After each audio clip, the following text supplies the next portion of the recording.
Há 15 anos, eu vivi o auge da minha carreira. Eu tinha fundado uma das primeiras agências digitais do Brasil, numa época onde a internet exigia apenas dentro da universidade, não tinha nem acesso. Eu tinha vendido essa agência para a maior rede de propaganda mundial e cuidava da operação deles de internet na América Latina. Eu viajava um monte, conhecia pessoas incríveis e me sentia criando o futuro. E aquilo me movia. Até que um dia, eu e o meu marido tivemos a notícia que mudaria as nossas vidas. Eu tinha acabado de saber que eu estava grávida da nossa primeira filha.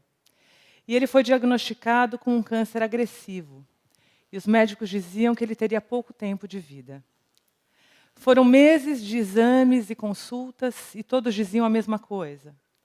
Até que um dia nós descobrimos que o diagnóstico estava errado. Ele não tinha câncer. Só que naquele momento, a mudança dentro de nós já tinha acontecido. Naquele momento, eu parei de viver o futuro para viver o presente. E o presente para nós tinha um nome: Veleiro Santa Paz. O Lucas tinha um sonho de infância, de morar a bordo de um veleiro. E quando nós achamos que ele não teria mais amanhã, nós largamos os nossos trabalhos, compramos esse veleiro e fomos morar a bordo, com a nossa filha de 1 ano e 1 mês. Esse mês, em setembro, faz 13 anos que nós começamos a navegar. E desses anos, 6 nós moramos a bordo. Foram mais de 2.000 dias e noites vendo a linha do horizonte. E graças a Deus nós tivemos muito mais horizontes do que os médicos achavam. E é difícil de dizer o impacto que esses anos tiveram em mim e que vão ter nas nossas filhas. Nós navegamos mais de 30 países. Eu atravessei o Atlântico grávida da nossa segunda filha. Nós mudamos para Paraty, uma cidade na costa do Rio de Janeiro. Nós voltamos a navegar e chegamos à Nova Zelândia, onde nós moramos há 3 anos. Quando eu olho a minha vida ao longo do tempo, eu percebo que a forma como nós olhamos o mundo abre novas perspectivas. Dependendo do jeito que a gente veja o mundo ao nosso redor, as possibilidades existem ou não. E é sobre isso que eu quero falar com vocês hoje. Sobre como eu passei a enxergar o mundo de uma maneira que abre possibilidades. Mesmo quando os obstáculos fazem com que a gente acredite que isso não seja possível. E esse olhar para mim começou com o mar. O mar está na minha vida desde muito pequena. Quando eu era pequena, eu mergulhava. E ao afundar, parecia que o tempo parava. Naquela época eu não sabia, mas o mar é a minha meditação. Então agora eu queria pedir para vocês uma coisa. Por favor, fechem os olhos, que eu vou levar vocês para o mar comigo. Ouçam o barulho das ondas. Não pensem em mais nada. Vocês estão ouvindo o Oceano Pacífico. Imaginem que entre vocês e o horizonte não tem nada. Apenas céu e mar. Olhar além do horizonte abre novas possibilidades. Que possibilidades vocês vislumbram? Qual é o seu lugar favorito? Que sentimento ele te traz? Agora abram os olhos.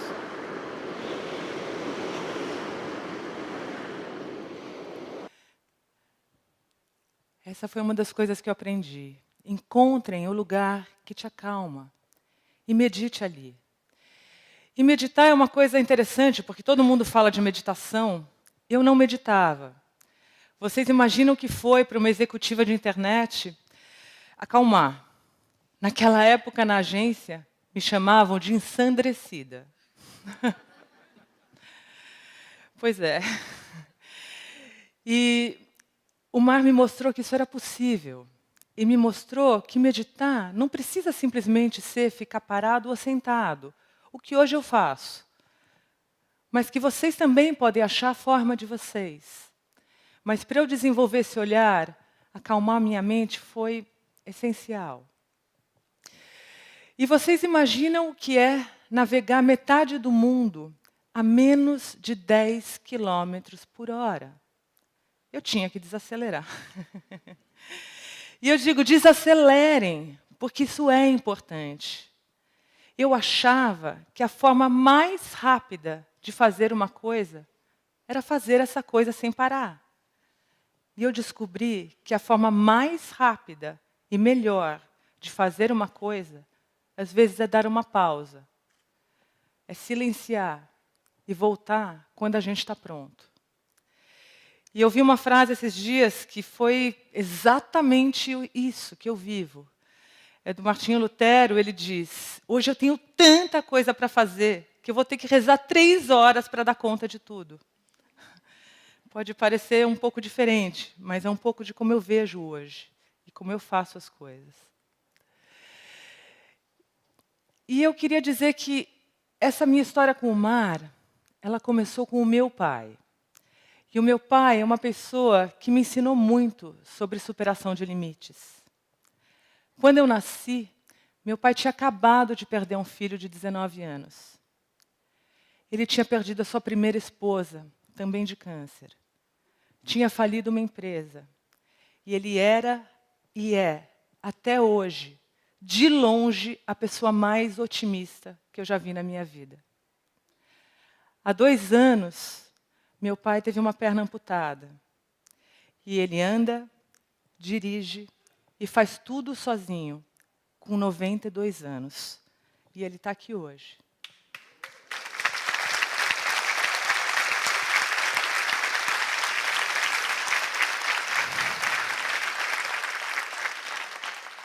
O meu pai me ensinou a superar limites e a enxergar os obstáculos como possibilidade de crescimento.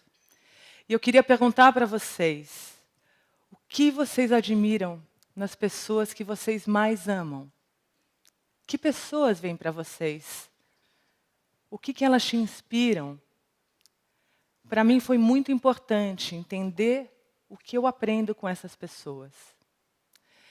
E eu venho de uma família de empreendedores, e eu me tornei uma empreendedora. E tudo na minha vida eu aprendi fazendo. Eu aprendi a navegar morando a bordo. Eu aprendi o que era internet fazendo uma agência. Mas isso não quer dizer que eu não me prepare para as coisas. Eu me preparo apenas o suficiente para ter coragem de dar o salto. Depois da gente morar a bordo por 2 anos, eu engravidei de novo. E nós resolvemos voltar para o Brasil. Eu atravessei o Atlântico grávida de 5 meses. E nós fomos morar em Paraty. Assim que nós chegamos, nós percebemos que a educação ali era muito precária. As poucas escolas que existiam não falavam com os nossos valores. E então, uma educadora sensacional que nós conhecemos, a Teresita, sugeriu: por que vocês não fazem uma escola? E aquilo me parecia impossível. Como assim fazer uma escola? Eu não entendo nada de educação. Ela falou, calma, calma, não precisa pensar na escola. Vocês conhecem outras pessoas que pensam como vocês? Eu falei, sim, tem vários pais que também são frustrados. E vocês poderiam fazer uma rede de pais? Claro, fazer uma rede de pais é fácil. Em uma semana, nós tínhamos um grupo de pais reunidos na nossa casa para conversar sobre o tipo de educação que nós queríamos para os nossos filhos. Em menos de 2 meses, nós tínhamos fundado uma escola Waldorf, baseada no desenvolvimento humano e ainda por cima comunitária, onde metade dos alunos pagam e metade não pagam. Essa escola hoje tem 10 anos e ela atende mais de 100 famílias. E aí eu descobri que parecia impossível para mim, mas que podia ser improvável, mas não é impossível. E hoje eu olho o mundo muito dessa forma. Coisas difíceis podem ser improváveis, mas elas não são impossíveis. E eu queria contar para vocês uma história que nós voltamos para o mar. depois de Paraty, depois de 4 anos cuidando dessa escola. Mas dessa vez foi diferente. Eu comecei a olhar outros contornos na linha do horizonte. Eu comecei a ver mais longe. E um dia nós subimos essa montanha, em Malpiti, um atol da Polinésia Francesa. E essa vista me marcou profundamente. Foi a primeira vez que eu vi o contorno da Terra tão de perto. E eu percebi que olhar o mundo de cima traz novas perspectivas. Isso não é novo. Tem um instituto chamado Overview Institute, que há 50 anos estuda o impacto transformador de olhar a Terra do espaço. Astronautas repetidamente relatam que olhar a Terra de longe traz a consciência da fragilidade do planeta. Problemas que antes pareciam imensos desaparecem. E surge uma vontade muito grande de cuidar do nosso planeta. Eu não fui tão longe, mas eu aprendi que olhar a minha vida e o mundo com distanciamento é transformador. Olhar os meus pensamentos, os meus sentimentos e os meus desejos com distanciamento trazem o que é essencial. E o que é essencial pode mudar, dependendo da fase da vida. Quando nós chegamos à Nova Zelândia há 3 anos, nós não tínhamos planos de morar ali. Nós chegamos apenas para passar a estação de furacões, que é uma época onde não se navega. Mas assim que nós chegamos, nos apaixonamos pelas pessoas, pelos valores e pela natureza. Nós já tínhamos morado em um lugar menor, e nós sabíamos que não é fácil achar uma combinação de qualidade de vida e de relações humanas e uma boa estrutura de educação e trabalho. Então nós resolvemos experimentar. Vamos morar aqui. E assim que nós tomamos a decisão de morar na Nova Zelândia, meu pai teve um problema muito sério de saúde. E eu tive que vir às pressas para o Brasil. E naquele momento eu fiquei muito dividida. Será que é hora de voltar? Faz 10 anos que eu moro fora. É hora de estar perto. Então eu fiquei 3 meses em São Paulo. E pela primeira vez eu pensei, não vai ser fácil criar as minhas filhas aqui. Eu já vi tantas outras formas de viver que morar numa cidade de 12 milhões de pessoas não falava mais comigo. Mas eu queria estar perto. Eu preciso achar uma forma de vir com frequência para o Brasil. Em 1 mês, eu consegui um trabalho que eu podia fazer remotamente da minha casa na Nova Zelândia e que me trazia ao Brasil a cada 2 meses. Eu faço isso há 2 anos. E aquilo foi, para mim, muito libertador. Porque eu percebi que eu não precisava escolher entre a Nova Zelândia ou o Brasil, entre um lugar que tem a qualidade de vida ou a minha família. Eu podia escolher entre a Nova Zelândia e o Brasil. E eu acho que nós vivemos numa era hoje das múltiplas possibilidades. A vida não precisa mais ser isso ou aquilo. Ela pode ser isso e aquilo. E isso abriu muito o meu olhar para o mundo. Agora, nem sempre as possibilidades estão claras para nós. Muitas vezes, quando eu começo uma história, eu não sei onde isso vai dar. Quando eu montei a minha agência de internet, eu não sabia onde isso ia dar. Quando eu fui morar a bordo, eu não sabia onde isso ia dar. Quando nós juntamos aquele grupo de pais para falar sobre educação, eu não sabia onde ia dar. E hoje, entre o trabalho na Nova Zelândia e no Brasil, eu não faço a menor ideia de onde vai dar.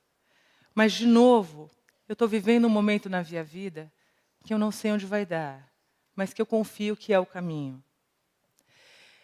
Eu fiz um trabalho esse ano na Nova Zelândia e a minha cliente, para agradecer, me convidou para um evento fechado, numa outra cidade, chamada Wellington. Na véspera de eu viajar, eu recebo uma mensagem do nada de uma outra pessoa dizendo: você precisa ir para Wellington, conhecer esse grupo de empreendedores que tem tudo a ver com você. Falei, nossa, mas eu estou indo para lá amanhã. E qual não foi a minha surpresa quando o evento que eu fui convidada era feito por esse grupo? pouco depois eu fui convidada a fazer parte de uma rede de 300 empreendedores espalhados pelo mundo, que, como eu, tomaram a decisão de trabalhar apenas em projetos significativos. Um grupo onde não existe hierarquia, não existe chefe, o nível de colaboração é completamente fora da curva. E um grupo que, em 7 anos, criou mais de 20 startups. De novo, eu não sei onde vai dar, mas nesse momento eu sinto que eu preciso confiar. E talvez essa seja a coisa mais importante que eu percebi para desenvolver um olhar que enxerga outras possibilidades. É preciso ter confiança. E nem sempre é fácil. E nesses momentos, eu tenho uma frase que me acompanha há muitos anos. Eu falei ela hoje aqui antes de entrar nesse palco. E eu digo para vocês: entreguem, confiem, aceitem e agradeçam. Funciona. Obrigada.